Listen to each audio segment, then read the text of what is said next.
big excitements for me in the last 3 years has been that I think we cracked how fundamental physics works. And so we can really start to ask questions like, in our actual universe, is this or that possible? And I think we can say that it's a very complicated story. On this show, we want to bring you conversations with people at the very top of their field and really break down how they work. And today, we have a guest who not only have we wanted to bring on for a very long time, but somebody who we have genuinely been inspired by for decades. Yeah. Today we had Stephen Wolfram. Wolfram needs no introduction. He is a scientist, he's a physicist, he is the author of New Kind of Science, he's the founder of Wolfram Research. But most of all, in a time when this word gets thrown around a lot, he's a genuine genius. He really is. And we really got into it over the next hour or so. And you will see us ask about how he works, his productivity. He's insanely productive. How he thinks about AI. He's been working a lot on AI, life, cellular automata, physics, the universe. And there's some amazing stories in there. He's worked with some remarkable people, and he has some amazing stories, especially with the one and only Richard Feynman, which we absolutely adored.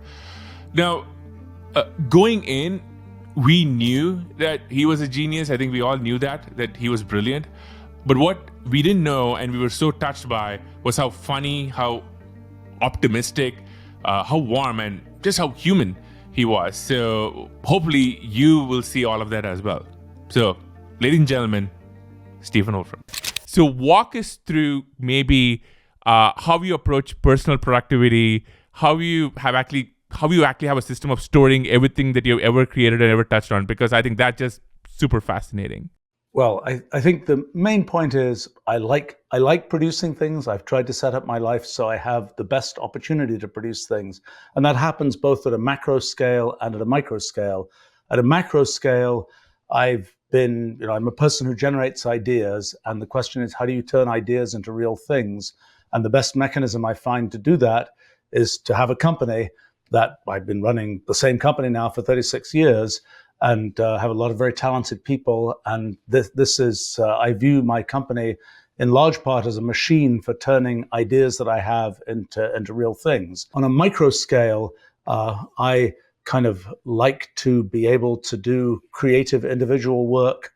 I like to be able to do work with other people. I found that in working with other people, one of the things that I've tended to do is the kind of think in public type mode of work, where we're trying to. I'm used to trying to figure things out, and I like doing that with other people. But it's something where I'm not kind of going off into a corner to think about things. I'm actually sort of doing it interactively with other people. And the last 5 years, actually, we've taken that to a greater extreme because we've been live streaming a lot of our internal design meetings and so on, trying to work out how Wolfram language and so on should be built. And that's been an interesting process. But in terms of the things that I personally work on, one of the things that's important to me, I have a decent, I would say quite good personal memory. And that's kind of spoiled me because I really want to know sort of everything I've done and be able to access everything I've done. So I've archived sort of everything. And I have, I don't know, what is it now, 33 years of email archives, and I capture every keystroke I type and images of screens and all sorts of, personal, how many steps did I take each day, all those kinds of things. And I've also scanned, maybe 250,000 pages of documents from the period of ancient history before the early 1980s, actually, when everything was on paper. For me, this is incredibly useful because it means that when things come up and I'm like, oh yeah, I thought about that once before, I've got a good chance to be able to search for it. It's probably going to get even better with kind of LLM-based search techniques. Do you feed now all of that into an LLM to be able to retrieve faster, to be able to autocomplete? What do you think you're going to do with all of this repository now that you have LLMs in place? Well, it's an interesting question. I mean, we just prepped 50 million words of output that from me, which is pretty much my corpus, my personal corpus, about 50 million words. Wow.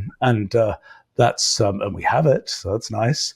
And now, yes, we can use it for LLM training. We've done a little bit of that. Exactly what the results of that will be, I don't know.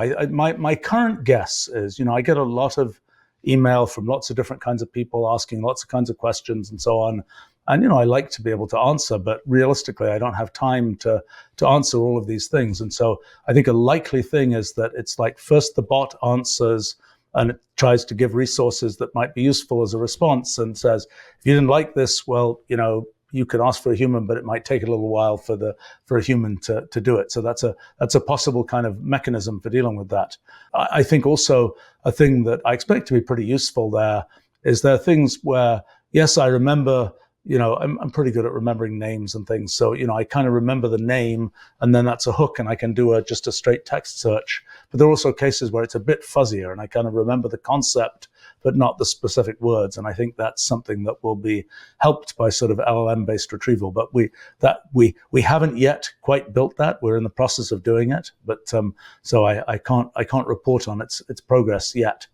Have there been changes that you've made to your life or how you work based on your access to the entire Stephen Wolfram corpus? I kind of know things about responding to email, for example. I'll build it up to a certain point, then I'll spend a certain amount of time grinding it down. I know roughly how long it takes to grind down different, in a sense, grades of email, from the ones that are really hard to respond to the ones that are just require, very short 15-second response or something. And, things like what time of day should I look at this stuff? How much should I let it build up before I really start grinding it down? Those types of things, those things I know. I think, I like to walk my 10,000 steps every day and things like this. And so I've set things up. So, the first meetings in the morning are ones where I can be walking. And yeah, I'm sufficiently kind of, crazy detailed about these things that, my assistant goes and looks up the weather and things like that. And it's like, will I be able to walk outside or not? Different kinds of meetings are possible if I'm walking outside than if I'm walking inside, those kinds of things. So that's a level of kind of nerdy optimization, which is nice. My general calculation is if I keep the mechanics of my life as straightforward as possible, I get to put as much effort as increase the amount of effort that I can put into kind of the intellectual, creative side of my life, and I like that. As we all know, Wolfram is a physicist and a scientist, but he's also a pioneer in AI, artificial intelligence, and machine learning. Recently, he's put out a lot of work. He's published a ton of posts on large language models, on ChatGPT, and artificial intelligence. So we asked him how ChatGPT works and what it means for all of us and for our future. What was amazing to us was this is a person who is obviously really at the top of his game on research and science. And he took ChatGPT as a concept and really explained it in a way that everybody could understand. The basic sort of what many people will know is it's all about, you've got a piece of text, and what's the likely way that humans would continue that piece of text, where what likely means is based on a few billion pages read from the web, what's the sort of statistical expectation for how that piece of text will be continued? Now, it turns out there isn't enough text on the web. Maybe it has 1 trillion words it can read. That isn't enough to be able to continue a piece of text that starts, I don't know, the tiger in my office is doing X, because there isn't a lot of times people have talked about tigers in their office on the web. So it has to have kind of a model of how humans think about language. And the model that's been used is one that actually really is based on ideas from the 1940s about sort of an idealization of the way brains are set up, this kind of in a sense, formal model of neurons connected together with weights and so on.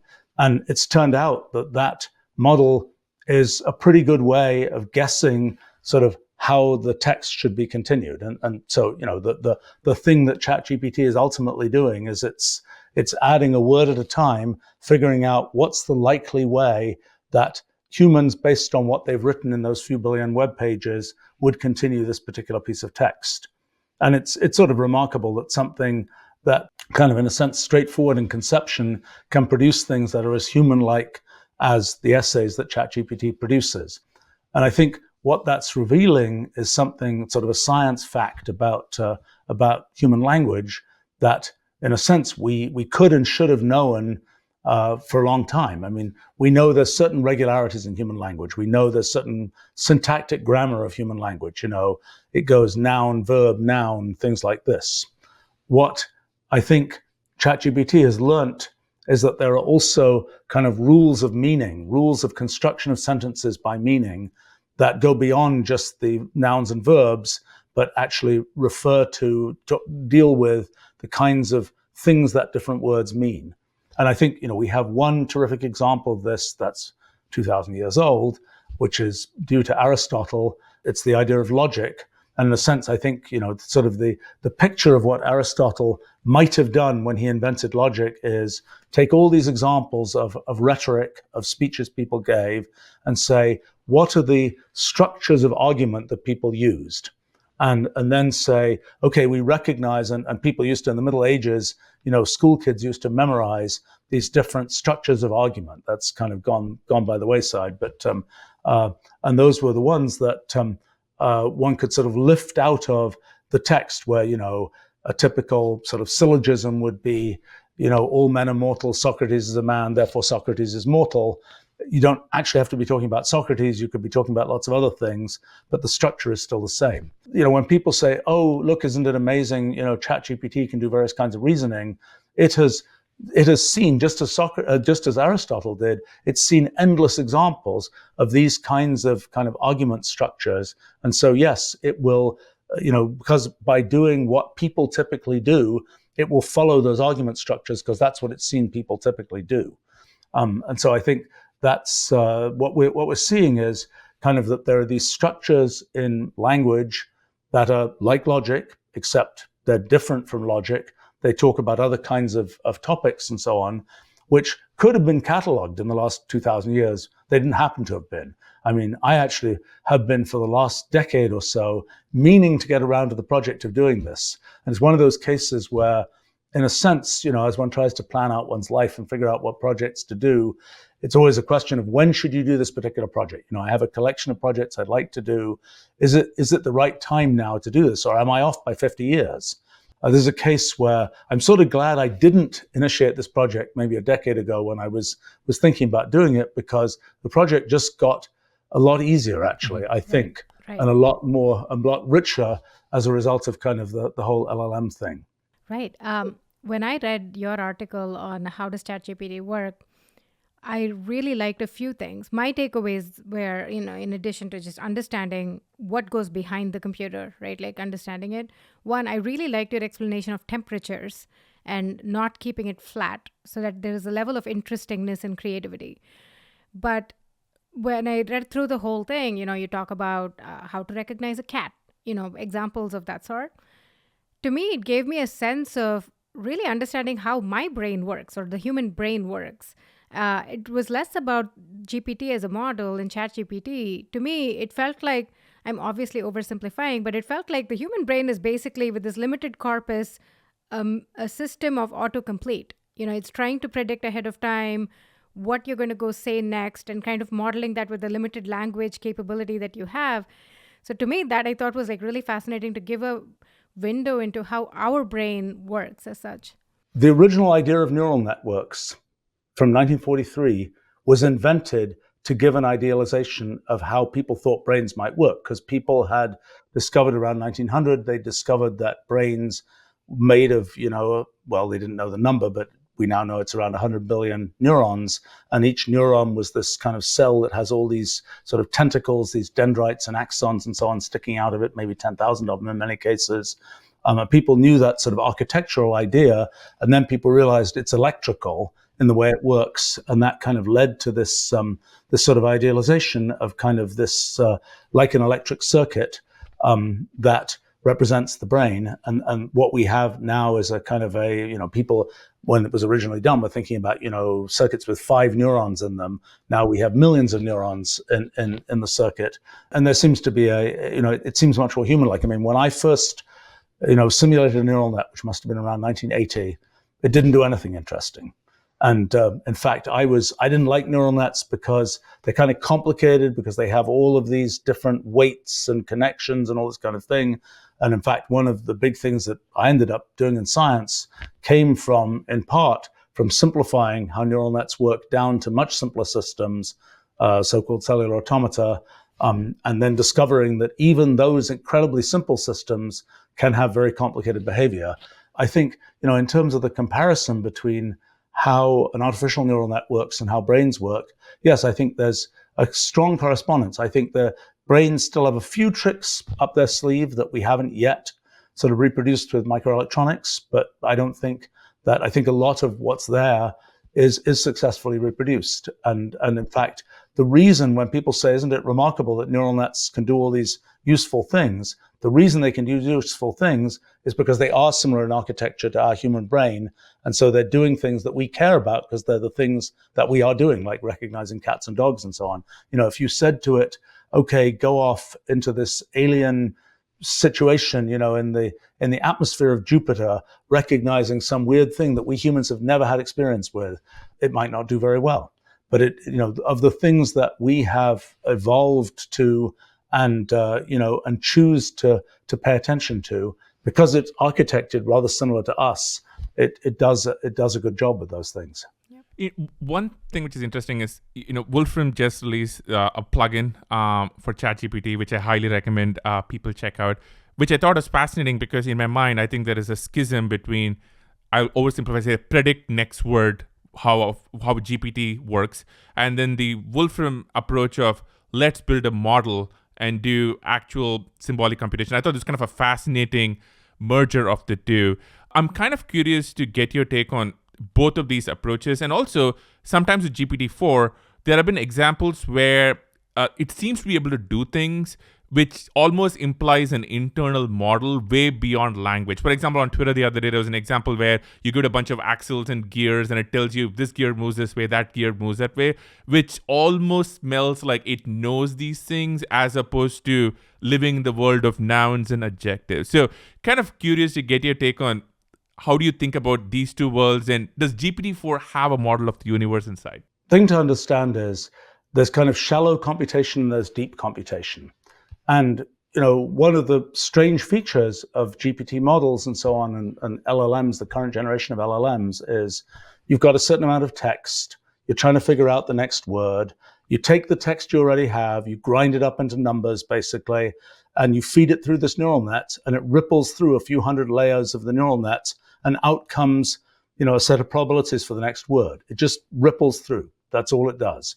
And the only way that it kind of gets to sort of feed back is by the fact that then it's added a word, then it uses the whole thing it got so far to figure out the next word and so on.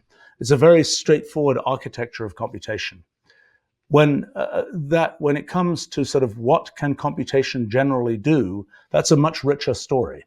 I mean, the thing that I've long been interested in is when you start from a very trivially simple program or trivially simple set of rules, just you've got a line of black and white cells, let's say, and you're just going down the page line by line, and at every step you say, determine the color of each cell from the color of the cells above it and to its left and right, according to some particular rule. It's a very straightforward kind of thing. Cellular automaton is kind of the name given to that. And you start off with something with a very, very simple rule about black and white squares and so on. You can specify the rule in less than a line of code or icons or whatever else. And you have such a rule, you start off with just, let's say, one black square. And you can get these amazingly complicated patterns. And this is something which surprised me a lot when I discovered it in the early 1980s. In fact, it took me a couple of years, even after I'd been generating computer pictures of these things, to actually realize, yes, this really is how things worked. And there wasn't some kind of mysterious sort of thing that was causing this, that it was really a fundamental phenomenon that simple programs that you sort of just pluck out of the computational universe of possible programs can show very complicated behavior. Even though the program is simple, the behavior can be complicated. One thing that happens in those kinds of programs is you run it for 1 million steps. You say, well, what does it do? Well, you can clearly run it for 1 million steps to find out, but can you jump ahead and just say, oh, I know what it's going to do. I've just got a formula that says the answer is going to be X or Y. Well, there's a phenomenon I call computational irreducibility, which I think is a really pretty important phenomenon in kind of understanding the world. It's going to be increasingly important in understanding AI and so on. This phenomenon basically says, no, there are many situations in which you cannot jump ahead. You have no choice. There's no way to just sort of do what people have for the last few hundred years kind of expected science is always going to deliver, some method of kind of jumping ahead and predicting things. That's not something that you'll be able to do in lots of cases. So when you have these irreducible computations that you can get even from very simple programs, these irreducible computations are just not doable by something which is kind of a neural net of the kind where that seems to emulate our brains. Now, is it really completely not doable? No, you can imagine sort of having this very elaborate thing where you're kind of feeding back pieces of the computation and you're kind of extruding out a version of it, but it's not something that in the typical usage of something like a ChatGPT, what it's doing is a very shallow computation relative to these kinds of irreducible computations. So, kind of the way I see it is there's sort of the world of deep computations, the world of irreducible computations, which is the world that computers live in. And there's the world that brains are closer to living in, which is this shallow kind of more LLM-like, more kind of autocomplete-like world. And I think the thing that, computers as tools for us humans are quite new. I mean, we've had sort of emulations of that from methods in mathematics and things like that for a few hundred, maybe 1,000 years. This sort of intellectual tool of being able to do irreducible computations, that's a rather new thing for us humans. The thing that's pretty neat now is that with kind of this sort of merged architecture with LLMs and Wolfram language and so on, we can kind of get the benefit of both worlds. We can have the LLM be able to use kind of deep computation tools in the same kind of way that we humans do it. And that's potentially very powerful. I mean, I think the workflow that I'm sort of understanding, I should explain a little bit about what our Wolfram language, computational language does, what the point is. The point is to have a true sort of formal representation of the world in computational terms. So there's a way to represent a chemical, there's a way to represent, the distance between two cities, there's a way to represent a movie, there's a way to represent, an image, a piece of sound, things like this. These are all things that are sort of part of this computational representation of the world. And these things are represented in such a way that one can compute things from them. If there's some thing one can do with that audio sample, make a spectrogram, do band pass filtering, whatever it is, do speech analysis on it. That's something that one will be able to do because it's sort of a truly understood representation. It is a computational representation from which you can do arbitrary computations.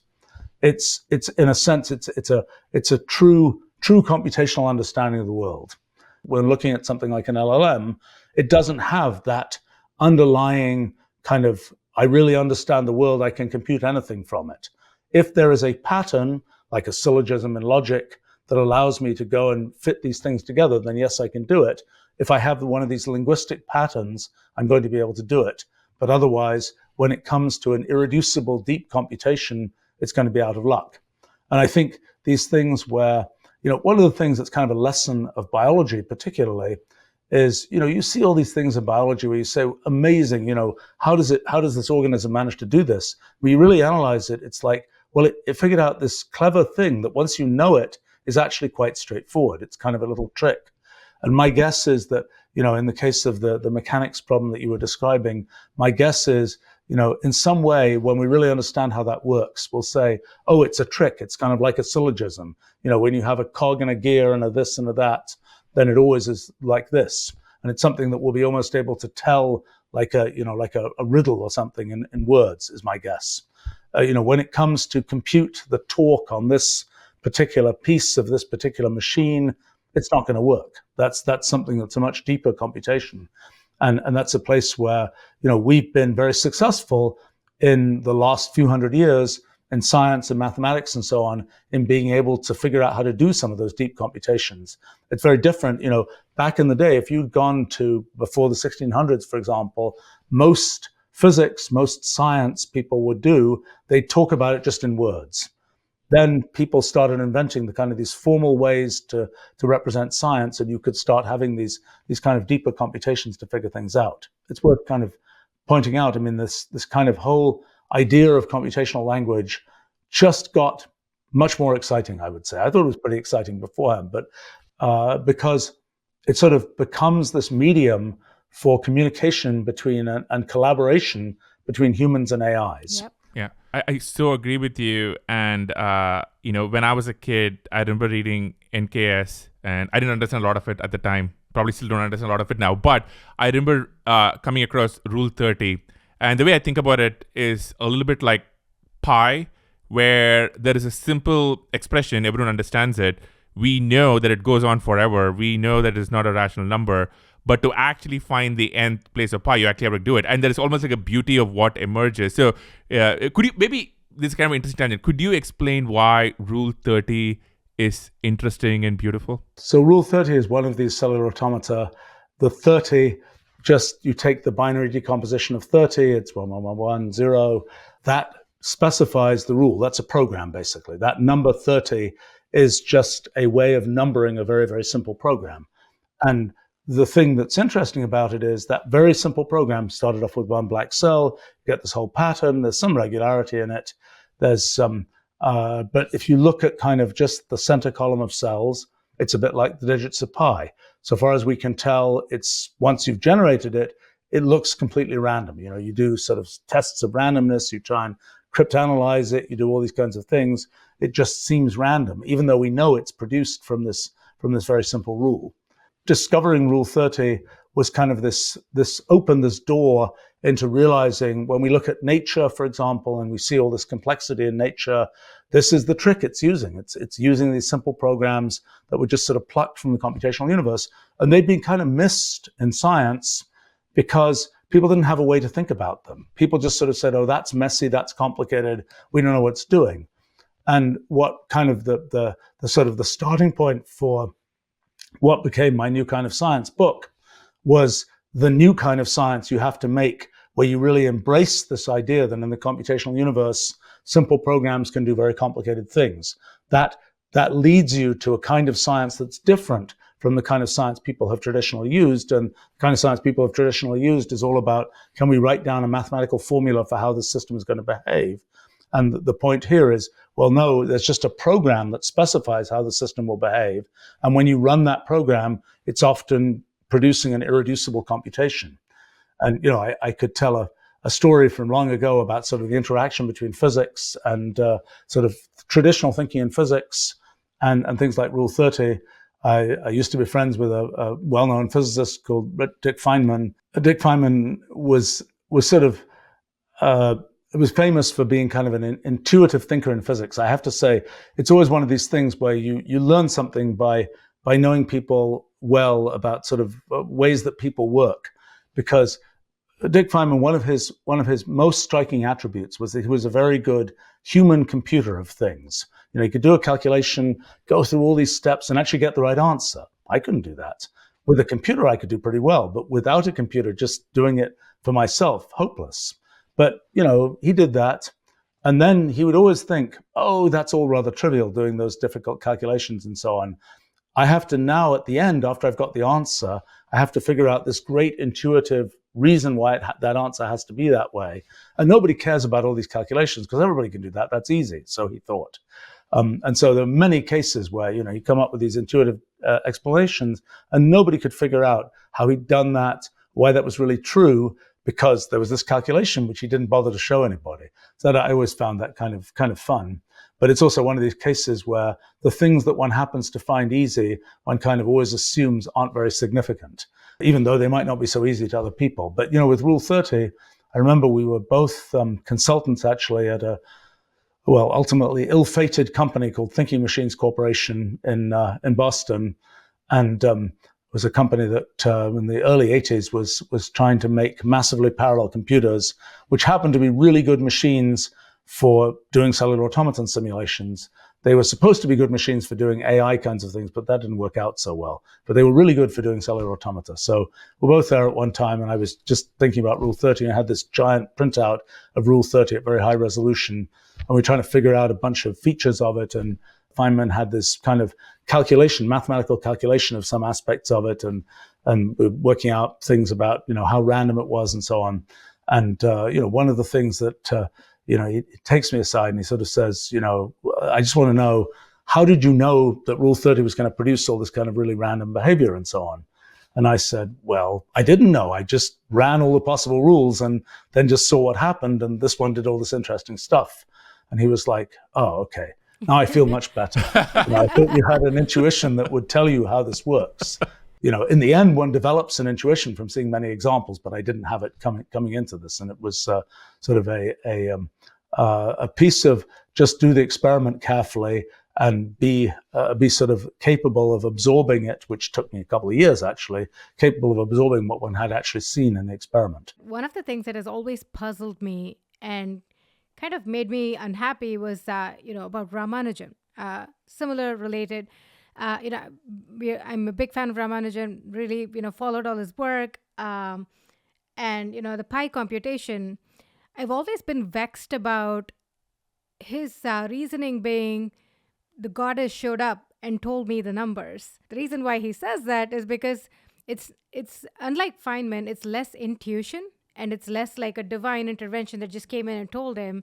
It's more that he's a really fast calculator. He just computes it really, really quickly in his head, but nobody just believed him. They're like, but how do you know? And he's like, and then he finally got sick of it and he was like, well, it's the goddess. Like, of course I just thought that story was just really funny. Right. I think it's interesting that Ramanujan produced all these amazing formulas and results and so on, for example, about a way to compute pi that is still used today.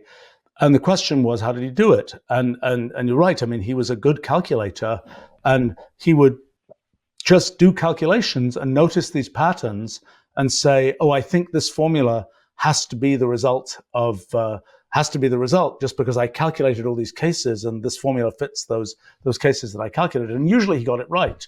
And he got it right producing formulas that were just utterly bizarre to mathematicians of the time. Their approach to doing things had been a different paradigmatic approach. Their approach had been, let's prove it by going step by step.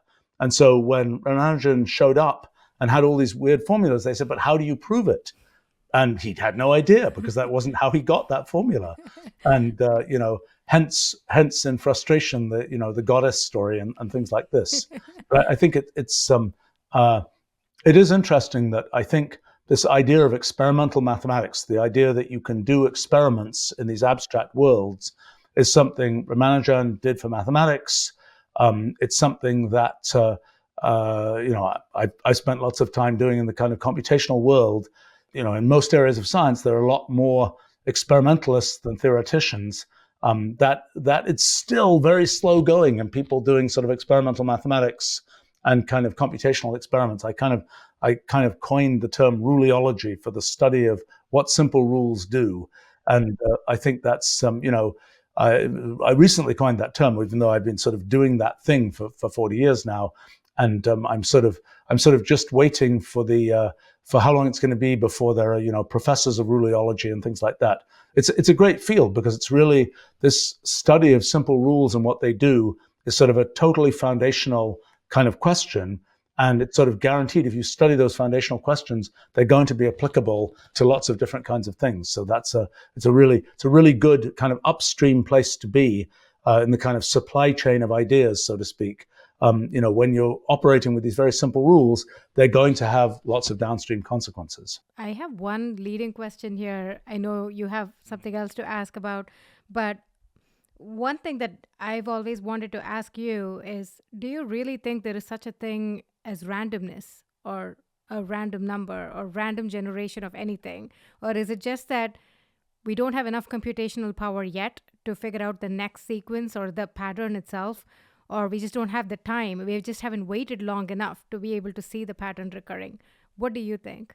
What we mean in practice by random is we can't predict it. Yeah. Now, the question is, if we were better, smarter, faster, could we predict it? That's an interesting question. In view of computational irreducibility, that's a question we're going to say, well, yes, in principle, something could predict it. Mm-hmm.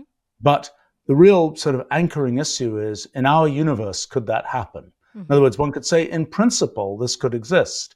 But built in our physical universe, it might not be possible for it to exist. Mm-hmm. And, one thing we can talk about in more detail, one of the big excitements for me in the last 3 years has been that I think we cracked how fundamental physics works. And so we can really start to ask questions like, in our actual universe, is this or that possible? And I think we can say that it's a very complicated story, whether what we mean by randomness in our universe. Let me give you an example.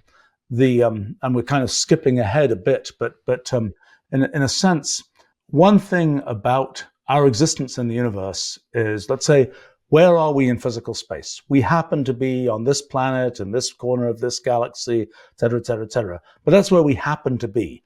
There's no sort of theory that says this is where we have to be. It's just that's where we happen to be.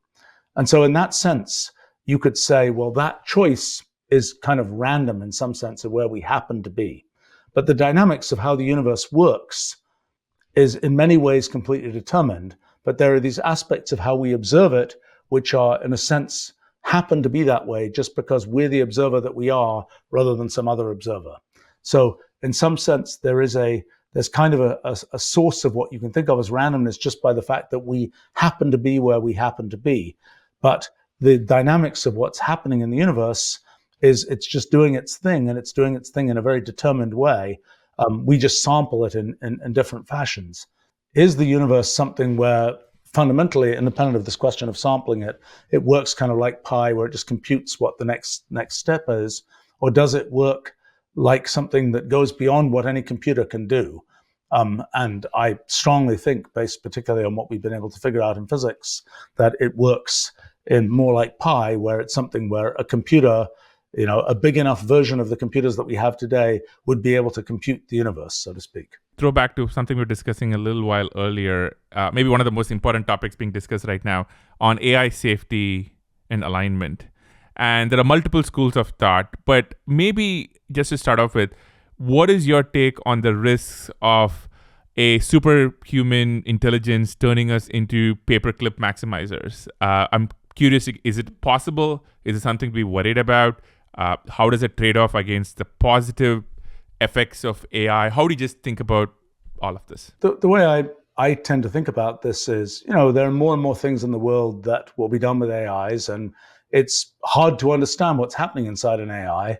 In the end, there's all sorts of irreducible computation happening inside AIs. And in the end, sort of the world will have this kind of civilization of AIs, that's some kind of infrastructure of the world that is operating in these ways that we can't readily understand.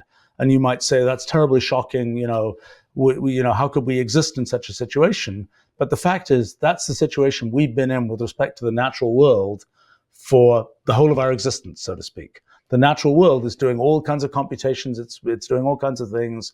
We sort of coexist with the natural world. Occasionally, the natural world throws things at us that are kind of awkward, and they don't quite turn us into paper clips, but they might, there might be an asteroid that hits that cooks us all, or whatever else. It's different kinds of things can be thrown up by the natural world. If you say, well, what's the natural world going to do? Can we tell what the natural world is going to do? Well, natural scientists go and try and study the natural world and see what it's going to do, and we can say a certain amount about what it's going to do. But in the end, we're kind of bitten by computational irreducibility, and we can't really know everything about what the natural world is going to do. We just have to kind of watch and see how things unfold. It's kind of a bit of a fatalistic view, but I think it's the necessary view that one has to have. And I think in terms of AI, there are things that, in the short term, in the details of technology, there are sort of goofy things that could be done that would cause trouble. But I think in the end, what we have to expect is that there's kind of a civilization of AIs with which we are sort of co-evolving and coexisting. Just as with the natural world, there are amazingly powerful things that we can do by harnessing the natural world. So too, that will be the case with the computational world and AI. And there are things where it will do things we don't like, and I think that's sort of comes with the territory. And I think that the idea that we make machines where we can readily understand what they do, that's a very industrial revolution kind of idea. It's kind of the thing is, it's got cogs and levers, and you can trace every cog and every lever. You can see what it does. That's, if you do that, you're not taking the best advantage of computation. Computation can do these irreducible things that go beyond what we humans can readily foresee. And so, we've been constrained in engineering by sort of saying, well, we're going to make systems only where we can foresee what they'll do. AI is an example where that isn't the case. And it is the more powerful for it, because it allows, by the time you can say, I've got this computation and I know the answer is going to be 42. It's like, well, why are you bothering to do the computation? You already know the answer. So at the point where the computation is worth doing, then it's also an irreducible computation where you can't know what the answer is going to be, because that was the point of doing the computation, so to speak. I've never heard this before. You used the word fatalistic, which I thought was amazing, because I would say there are maybe two differences that come to mind between the natural world and AI. One is we have agency in whether to create AI or not. Like, we could maybe wave a dictatorial magic wand and say we're going to control what runs on every single GPU. Or if you remember Dune, outlaw AIs, whatever. So there's agency in a way I don't have around the trees around my house. The second bit which comes to me is that the natural world is not changing or becoming smarter from the outside world at the rate at which AIs seem to be. And how do you think about that? Like, there is a fatalistic view, but there's also a view where by a magic wand, we just stop GPU production the world over and we are stuck with the GPT-4 forever. In terms of the natural world, we could decide, forget about living anywhere other than in Palo Alto or something. That's the only place humans are going to live. That would not be good for real estate prices in Palo Alto. Right. It's, forget about trying to exist, deep in the ocean or something, or, build cities in the ocean, those kinds of things. So we do make choices about, with respect to the natural world, about what we're going to, in a sense, the magic wand is we're going to live in these places and not these places. Is the natural world getting progressively smarter? Well, that's been the story of biological evolution. It's led us to where we are today. This question of what it means to get smarter, so to speak, is a little bit tricky, because, you can have a computer do all kinds of computations. It's what I've spent, lots of my life getting computers to just compute things based on simple rules. They do very sophisticated computations that way. The only problem is most of those computations are computations that we humans have no reason to care about.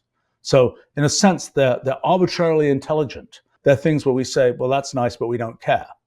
I think that the domain of computations where we say, gosh, we recognize that and it's clever, so to speak, is a very limited domain of computations. And it's expanded over time. There are plenty of computations where, well, before we knew about Rule 30, for example, if somebody had, generated that collection of bits, people would have looked at it and just said, oh, it's kind of a random collection of bits. Who cares? But after we've got sort of a cultural development that makes us care about that particular thing, then it can seem significant or not that a computer can make it. It matters, sort of the things that we care about affect kind of what our view of these computations. It's not difficult to do a computation that is absolutely kind of superhuman, so to speak. But many of those computations, they're kind of like alien computations. They're computations that just don't relate to the way that we think about the world. I mean, the way I see our computational language, for example, is it is a bridge between what is computationally possible and what we humans care about. And it's kind of picking out those computations. It's describing those computations that we humans care about, so to speak. And I think that's the thing to realize when you talk about sort of the super intelligent AI.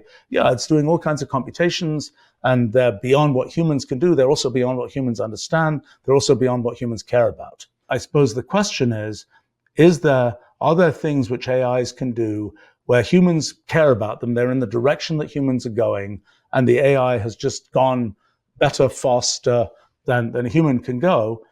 My feeling is that there'll be a certain amount of that. I think that some of the sort of grand analogies that actually people like me are fond of making, some of those will be sort of miraculously makeable by AIs before probably terribly long. Although it would be non-trivial to recognize that it did that and see what conclusions one can draw from it.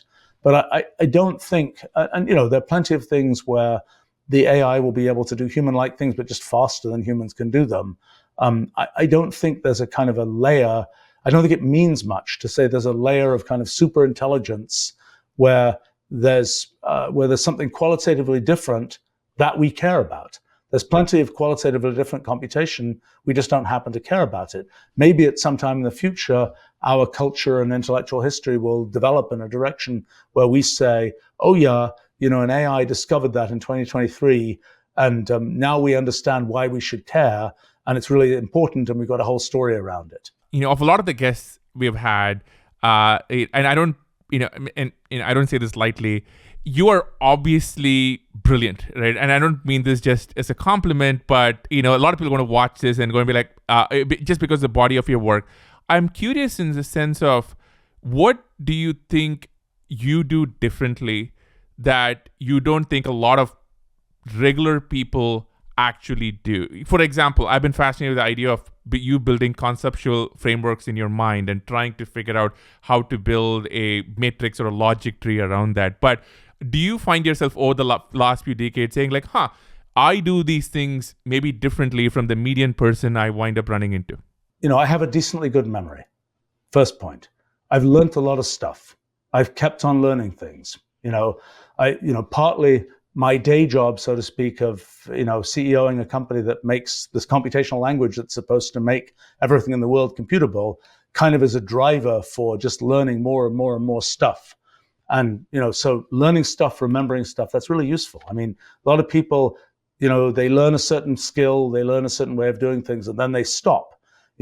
I've been continuing to learn stuff all the time, and it's always, every new field that I get to, I always say, I think to myself, okay, this one, it's finally going to be too hard for me.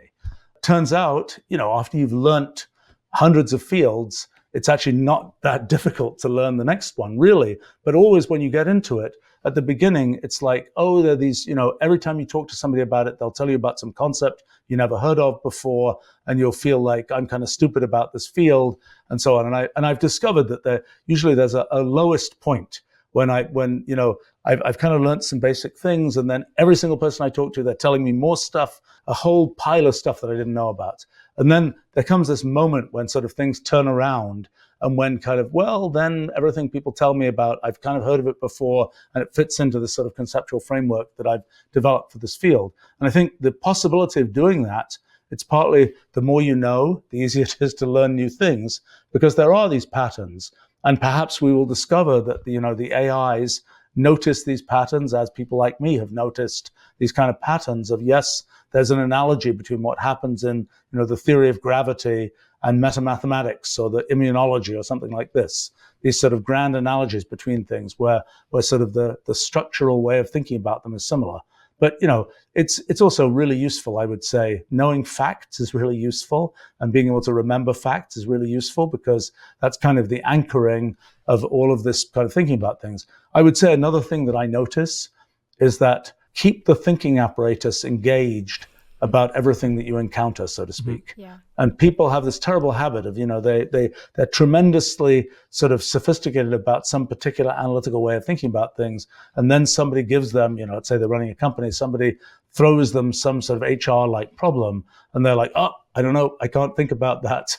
I think it's keeping the thinking apparatus engaged is worthwhile. I want to ask you on that front. I'm very curious. Is there a very boring domain, HR, finance, where you, Stephen Wolfram, has brought first principles thinking that has surprised existing practitioners of the domain? I have to ask. Oh boy, I've been involved in lots of different things. I don't know. I think there's one recently about ERP systems.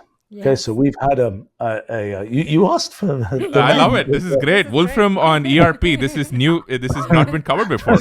Right. So, I mean, at our company, we, have transaction processing and so on. We've had that for, 35, years or whatever. And I've never paid much attention to that side of the company. And it was kind of, I would say, we'd use these big systems, they were kind of crufty and so on. And I finally got fed up. We're not going to renew this license. This thing is just a piece of garbage. So we're going to build our own. And, with Wolfram Language, we're going to build a symbolic ERP system. And it's taken about 5 years. It's almost finished now. And it's now, at least half of it is in production. And, it involved some ideas. So, for example, here's a very trivial idea. It's like you describe products, licenses, business practices in this symbolic way. You can then do things like automated theorem proving to check that you haven't done things with your pricing strategy that are, you have a pricing engine that is specified in terms of you feed it a symbolic representation of the product, and you can start proving theorems that say, can you spend less by buying more or not be able to do that or whatever else. And, things that are very, another one that seems to be working out well is the, you can spend a lot of time building a GUI where, the obscure transaction is on, this particular, field on screen 17 of the customer service system. Nobody ever remembers that. So somebody's going to have to find, the supervisor of the supervisor to say, how do I do this transaction? Right. So I decided that, in modern times, and, we have sensible customer service people, mm-hmm. They can learn our computational language. They can learn code. And so then every transaction becomes just a piece of code. Yeah. And we store, notebooks of transactions that have happened. So somebody can go and find, here's this obscure transaction that was a, multinational license of this or that thing that, and they can go and look at it, and they look at the piece of code and they edit the piece of code. And then we have a validation system that checks that they're not, giving away the store, so to speak. But so that was people were like, that's not going to work. Sriram and I, a year before we graduated from college, we joined our first companies. We started, so we didn't quite know. And it's a really big company. We got in, young kids, punk kids who were just going against the system. And at that time, when we would question the status quo, we're like, why does this have to be so complex? What is this? This is a piece of software that takes a spreadsheet and computes this and puts it into this other database. How can this be so complex? And we were always told, early on when we were very young, you have no idea. Things are really complex.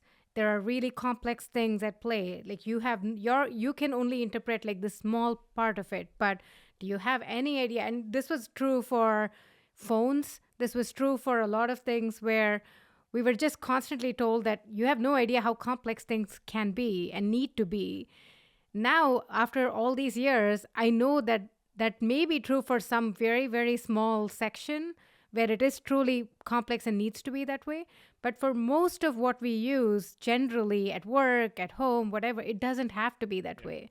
And I've now become that crazy person who's like, that's not true. All it does is, and I try to break it down into why does it have to be the way it is? It's one function is to do this one thing, whether it's your microwave or whatever. It has to just function in the simplest possible way.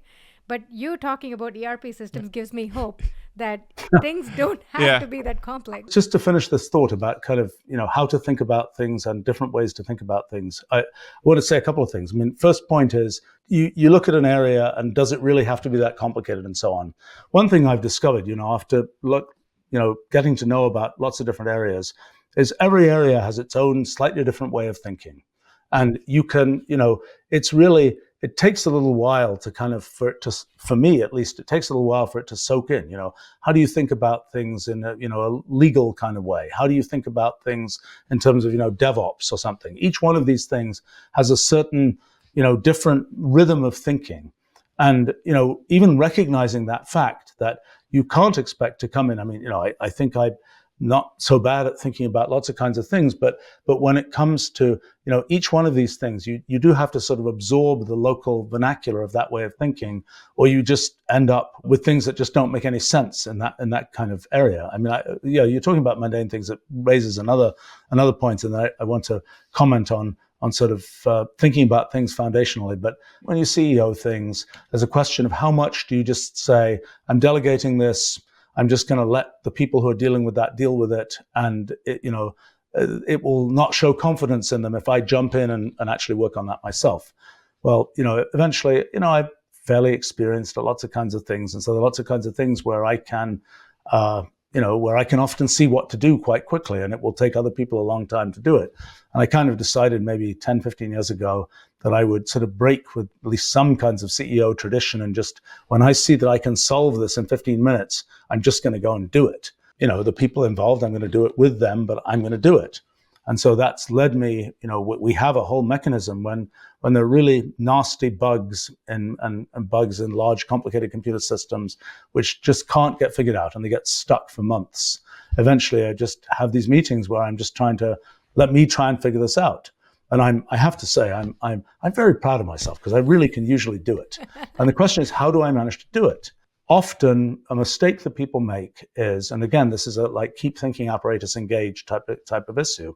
It's like, okay, we've got these logs and, what's happening? Oh, it's spewing out hundreds of thousands of messages. Okay, so what do you do with these messages? Well, how about we just read them into, Wolfram language and we start doing analysis. Maybe we do some machine learning thing. And it'll be not some standard thing where everybody knows how to do that. It'll be a thing we just invented right there because we guess that this or that thing might be happening in these logs. And it's amazing how often, it's like, oh, it's spewing out these things and what on earth is happening? I remember this was a bug in a well-known mail system actually, where when it generated more than 256 Java threads, it fell over, okay? And, how could you possibly, 256 was the critical number. And it was kind of like, how would you know that? Because it's spewing out all these messages. And well, because you start plotting, you realize, oh, there's some issue with the threads. And so you start plotting, how many active threads are there? And you see these plots and it goes up to 256 and then it goes splat. And then you kind of know what's going on. But without having done that visualization, it's really hard. You're not going to count these, count the number of, start threads type things in the log. So, I think this is I always find it interesting. And I also, again, the more you know, the easier things are. Whenever stuff goes wrong, like DevOps stuff or something, I'll always say, what went wrong? Tell me, in detail what actually happened. Because then that, it goes into my little database of, oh, that's another thing to check the next time something goes wrong. And, you accumulate that over a few decades and it becomes useful. Keeping the thinking apparatus engaged, but on the other hand, recognizing that these different domains have very different kinds of things that happen. But, I think in terms of how to think about things, I like to do kind of drill down foundational type thinking. And I think, I've done a whole bunch of projects in my life, and at some level, they are all the same project because they all work by some complicated area. And you have to kind of drill down and figure out what the essence is and figure out what sort of the primitives are. And then when you've got down to that essence, then you build up some big engineering thing or some big sort of intellectual structure, and then you have something interesting. And so, what I've tended to do, and I think the thing that I've worked very hard on is being able to say, do I really understand this? Do I get to the point where I can really, I've really cleaned it down to the bone, so to speak, and it's really as simple as it could possibly be, and then then you can build up from there. But it takes a certain, I suppose I got better at it over the years. Of do I really understand this? Have I really gotten it minimal? There's a certain humility I think it takes to to realize, well, I don't really quite understand this, and you can just sort of avoid the part you don't understand. But I tend to my tendency tends to be to sort of head for the center of difficulty, so to speak. Whatever it is, whether it's a technological thing or whether it's a scientific thing, it's like there's a foundational question, and let's try and attack that foundational question. Now, many people will say, this is the thing I see very, very often. Many people will say, oh my gosh, that's the foundational question. How can you attack that? That's obviously got to be the hardest thing to attack. Well, it turns out that's often not true. Because what happened in the development of the field, if it's science, technology, whatever else, there was a foundational thing done.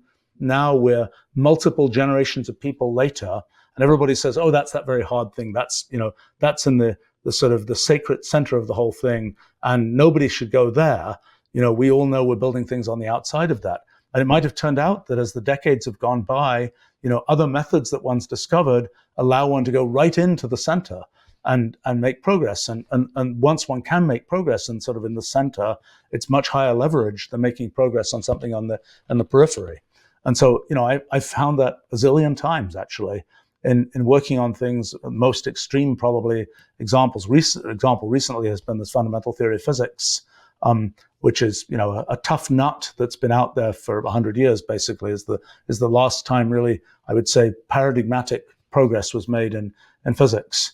And in a sense, another point about doing that, about sort of heading for the center of difficulty and really trying to figure out something foundationally, is you do have to have a certain degree of confidence, arrogance, whatever, to decide to do that, because it's kind of like, as I say, people will say, how can that possibly work?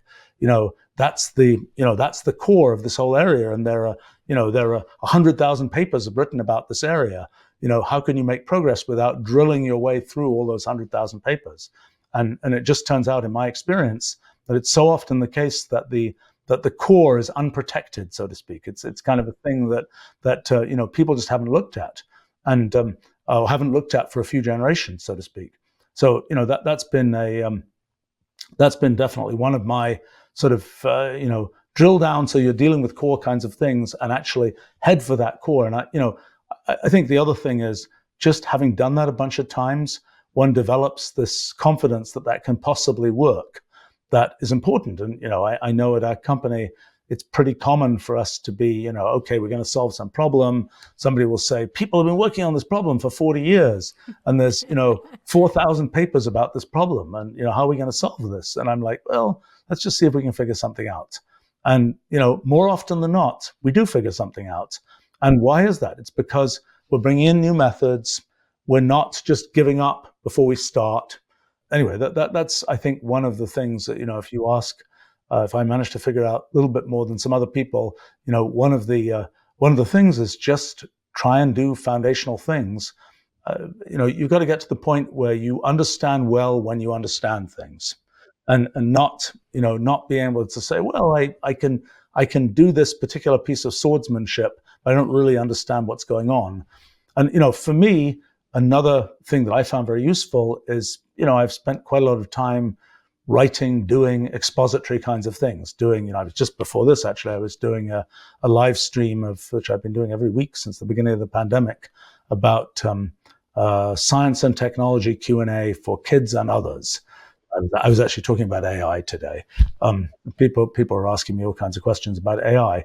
But for me, that process of trying to explain myself, either in a live stream or in writing, is really useful, because if I try to explain it, then I kind of get to understand whether I actually know what I'm talking about.